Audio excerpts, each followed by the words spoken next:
Sirbaatiin booletti bahee inni juubii galma mi'eeniin sirbu otoo hin taane mirga abbaa biyyummaa lafasaa kabachiifachuudhaaf.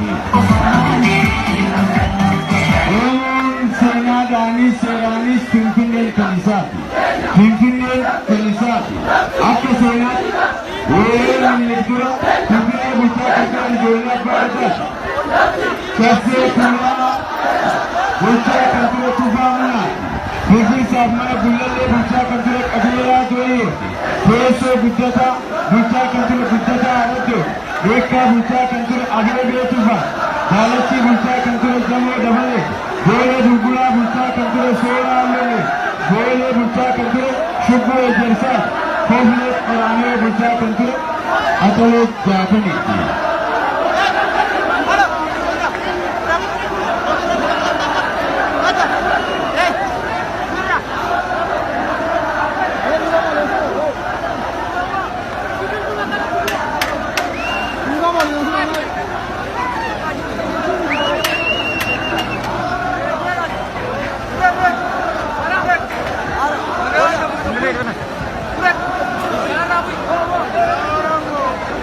Marti keessan bakki walgeettan addabaabaayii waan ta'eef barattoonni haaskuulillee bakka tokko walgeettanii marti keessanuu garee gareedhaan naannoo addabaabaayii waaqoo guutuutti walgeenne sagalee kanaan ergaa walii dabarsina sagalee kanaan.